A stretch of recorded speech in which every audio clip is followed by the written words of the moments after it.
প্রশান্ত চক্রবর্তীর একটি মন্তব্যকে নিয়ে তুমুল বিতর্ক হচ্ছে। বিভিন্ন সংগঠন প্রেস মিট করে প্রতিবাদ জানাচ্ছে, বিবৃতির মাধ্যমে প্রতিবাদ জানানো হচ্ছে, এমনকি সোশ্যাল মিডিয়ায় তো বিস্তর লেখালেখি হচ্ছে।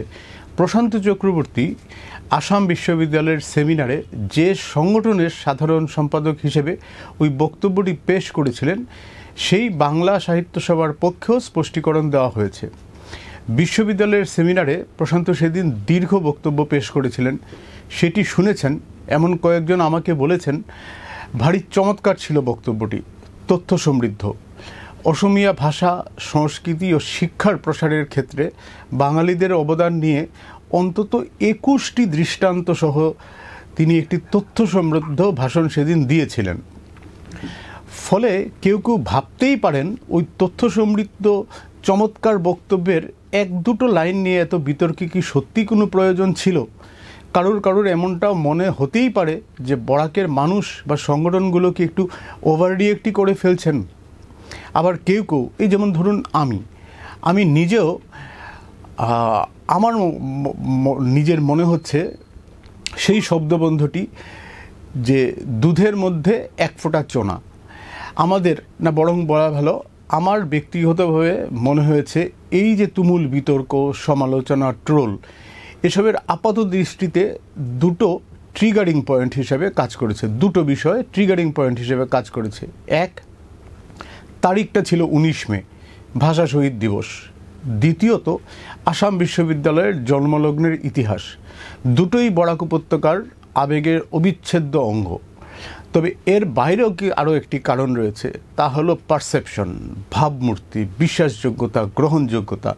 এই দৃষ্টিকোণ থেকে দেখলে প্রশান্ত চক্রবর্তী নিজে এবং তার যে সংগঠন অর্থাৎ বাংলা সাহিত্য সভার বিগত দিনের কিছু কাজকর্মই মূলত দায়ী। কিভাবে, সেটাই এই অনুষ্ঠানে আজকে বলবো। এর মধ্যে প্রশান্ত তাদের বাংলা সাহিত্য সভার শিলচর শাখার হোয়াটসঅ্যাপ গ্রুপ থেকে কুইট করেছেন এবং সেখানে কুইট করার আগে বেশ কিছু আপত্তিজনক মন্তব্য করেছেন। বরাকের বাঙালিদের মেরুদণ্ডহীন বলেছেন বরাকের বাঙালিরা দুই উপত্যকার মিলনকে চিরতরে বিসর্জন দিয়েছেন। এ নিয়ে শুরু হয়েছে আরেক প্রস্ত বিতর্ক। এসব নিয়ে আজকে আমাদের এই ভিডিও। তবে তার আগে চলুন শুনে নিই প্রশান্ত ঠিক সেদিন কি বলেছিলেন। অসম চুক্তির ফলে অসম বিশ্ববিদ্যালয় হয়েছে, এখানে একটি অসমীয়া বিভাগ দরকার।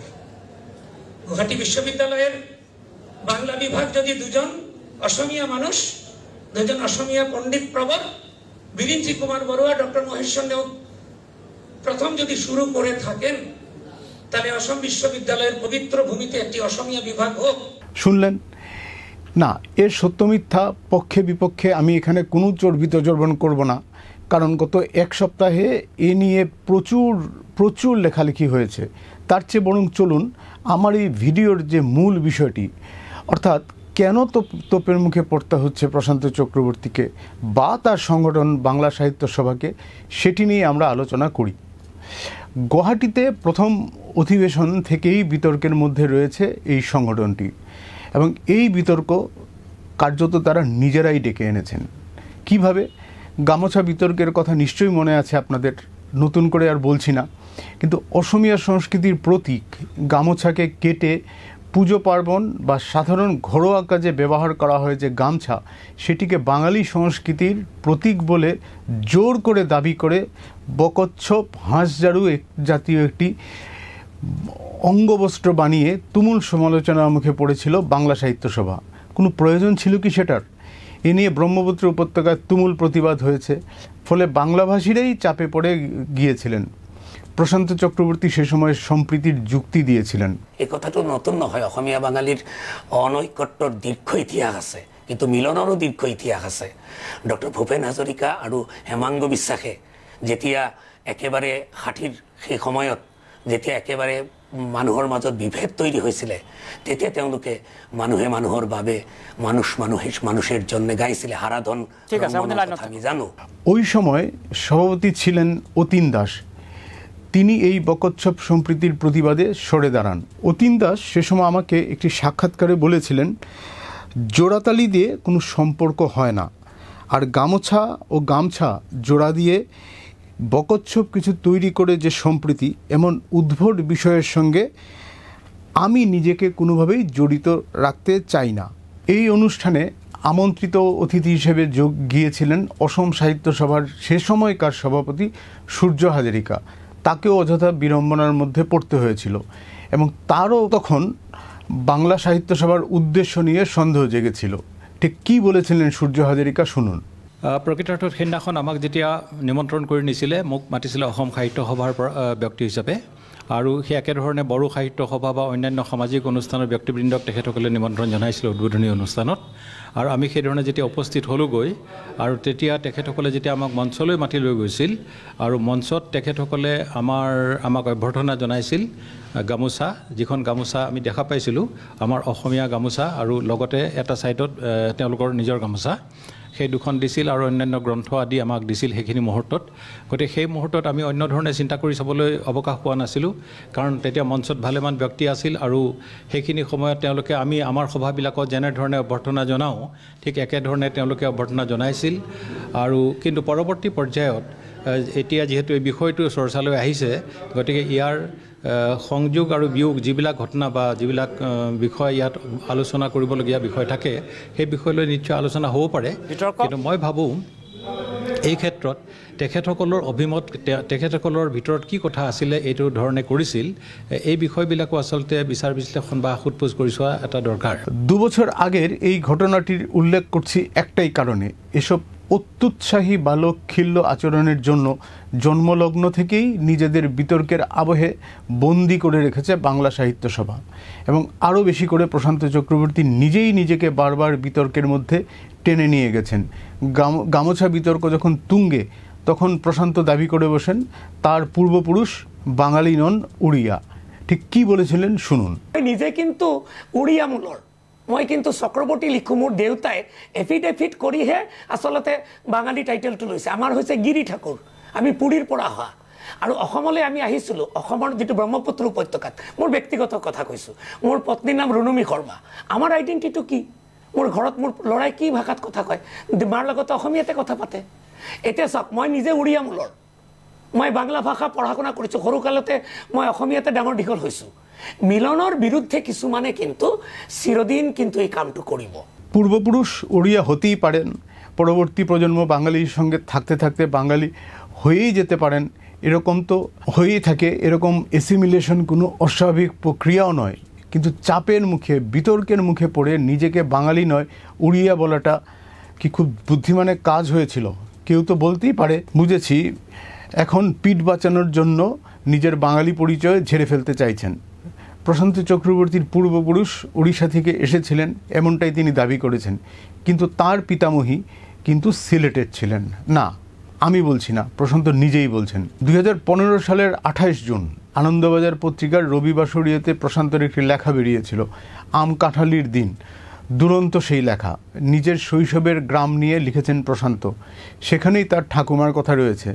প্রশান্ত লিখছেন, তার ঠাকুমা ছোট্ট তাকে বলছেন, বুঝছস নিরে, আমি হইলাম তরফর, সিলেটের তরফ পরগনা, গোস্বামী ঘরের পুরী, রাধারমণের কুঞ্জ সাজাও গিয়া গাইতেন প্রশান্তর ঠাকুমা। গামোছা বিতর্ক কাটলো, এবার আসুন শিলচর বইমেলায়। 2023 সালেই শিলচরে প্রথমবারের মতো বইমেলা করে প্রকাশন পরিষদ। বলতে গেলে রাজ্য সরকারের তরফে এটাই শিলচরে প্রথম বইমেলা। প্রশান্ত চক্রবর্তী প্রকাশন পরিষদের সঙ্গে যুক্ত, ফলে শিলচরে বইমেলা অনুষ্ঠানের সময় প্রশান্তর সংগঠন বাংলা সাহিত্য সভাকে প্রকাশন পরিষদ যুক্ত করেছিল। কিন্তু বাংলা সাহিত্য সভা কী করলো? বরাক উপত্যকার অগ্রণী সংগঠনগুলোকে পুরোপুরি ব্রাত্য করে রাখা হলো। অতীন দাস, যিনি শিলচরে বইমেলার গোড়ার দিন থেকে জড়িত, তপোধীর ভট্টাচার্য, যার নিজেরই প্রকাশিত বইয়ের সংখ্যা 180টি, এবং প্রতি বছর যাকে কলকাতা বইমেলায় আমন্ত্রণ করা হয়, তাদের পুরোপুরি ব্রাত্য করে রাখলো বাংলা সাহিত্য সভা। প্রকাশন পরিষদের প্রথম বইমেলাটিকে সত্যি সত্যি সফল করতে চাইলে বরাক উপত্যকা বঙ্গ সাহিত্য ও সংস্কৃতি সম্মেলনের মতো প্রতিষ্ঠানকে যুক্ত করাই যেত, কিন্তু বাংলা সাহিত্য সভা সেটি করল না। এভাবেই নিজেদের ভাবমূর্তি তারা নিজেরাই তৈরি করেছেন। প্রশান্ত চক্রবর্তীর এই মন্তব্যকে নিয়ে এই যে বিতর্ক, তার গোড়ায় রয়েছে এই ভাবমূর্তি। বাংলা সাহিত্য সভার হোয়াটসঅ্যাপ গ্রুপে প্রশান্ত চক্রবর্তী লিখেছেন, বরাকের কারোর সাধ্য হয়নি সরকারের ভুল নিয়ে টু শব্দটি বলা, কেননা সেটা বলার পরিণাম সকলেরই জানা আছে। আমার ধারণা সত্য ও মিথ্যা সম্পর্কে বিন্দুমাত্র ধারণা যাদের নেই তারা আবেগ ধুয়ে জল খাচ্ছে। দিনের শেষে সকলেই বরাকি। এটুকু বলার সাধ্য কারোর হয়নি যে বক্তার ৯৯% আলোচনা ছিল বাঙালির স্বাভিমানকে তুলে ধরা। মেরুদণ্ডহীন আত্মঘাতী বাঙালিরা বরাক ব্রহ্মপুত্রের মিলনকে চিরতরে বিসর্জন দিল। বাংলা সাহিত্য সভার নামে যে মঞ্চ তৈরি করেছি সেটাও বরাকে মুখ থুবড়ে পড়ল। ঠিক এমনটাই লিখেছেন প্রশান্ত চক্রবর্তী তাদের হোয়াটসঅ্যাপ গ্রুপে। বরাক উপত্যকার বাঙালি সম্পর্কে প্রশান্তর এই অবহেলাসূচক মন্তব্যের শেষে অনেকেই বলেছেন তাদের গ্রুপের অনেকেরই আত্মসম্মানে আঘাত লেগেছে। একজন এর জবাব দিয়েছেন এইভাবে, বরাকের লোকদের বরাকবাসী বলা হয়। বরাকবাসী গোড়া থেকেই অসমীয়া সমাজ এবং সরকারের দ্বারা অবহেলিত, কাজেই তাদের প্রতিক্রিয়া থাকবে, এটা স্বাভাবিক। নতুন করে এর মধ্যে যোগ হয়েছে দীর্ঘ আন্দোলনে লাভ করা বিশ্ববিদ্যালয়ের ক্রেডিট যদি বিরোধী পক্ষের হয় তখন বিরক্ত করবেই। এখানে শিলচর সভা রয়ে আমাদের সাধ্য অনুযায়ী করেছি, আমাদের সেরকম কোনো পৃষ্ঠপোষক নেই।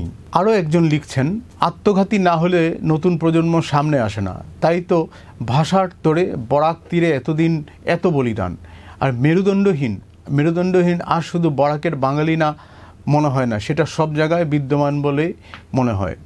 এরপরই টুইট করেছেন প্রশান্ত চক্রবর্তী। তবে তার আগে তিনি লিখেছেন, সত্যকে সত্য বলে স্বীকার করার মতো সৎ সাহস না থাকলে কি প্রয়োজন এই সাহিত্য সভার। আরও লিখেছেন, যখন সরকারের ভুল নিয়ে সম্পাদক ও সভাকে আক্রমণ করা হচ্ছে তখন এই সব ছাইপাশের প্রয়োজন নেই। এখন ছাইপাশ বলতে তিনি কি বুঝিয়েছেন, কাকে বুঝিয়েছেন সেটা আমি বুঝতে পারিনি। তবে একটি বিষয় বুঝেছি, শিলচর সমিতি থেকে কার্যত নিজেকে সরিয়ে নিয়েছেন প্রশান্ত চক্রবর্তী কটন বিশ্ববিদ্যালয়ে বাংলার অধ্যাপক। শুধু এটুকুই তার পরিচয় নয়, বাংলা এবং অসমিয়া দুটো ভাষার উপরেই তার যে দখল রয়েছে সেটা অনস্বীকার্য।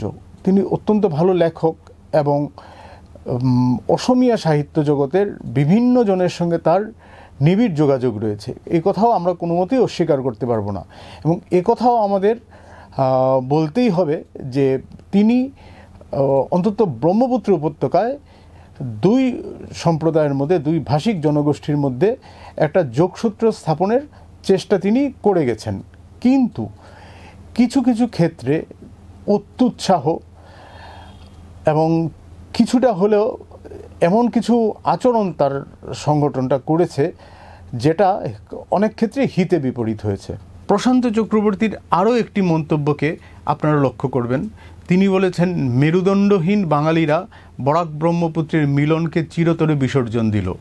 না, বরাকের বাঙালিকে মেরুদণ্ডহীন বলেছেন এ নিয়ে আমার আপত্তি নেই। আমাদের মেরুদণ্ড আছে কি না সেটা আমরাই বুঝে নেব। কিন্তু তিনি একটি সংবেদনশীল আবেগ জড়িত একটি বিষয় নিয়ে ভুল তথ্য আউড়ে গেছেন, প্রতিবাদ হয়েছে তা নিয়ে। তাহলে মিলনকে চিরতরে বিসর্জন দেওয়ার কথা ওঠে কি করে? দুই উপত্যকার মধ্যে মিলনের ঠিকা তো কোনো ব্যক্তিবিশেষের একার দায় নয়। অসম সাহিত্য সেবা এবার খোলা মনে একাদশ শহীদকে সম্মান জানিয়েছেন, এটা নিশ্চিত অভূতপূর্ব।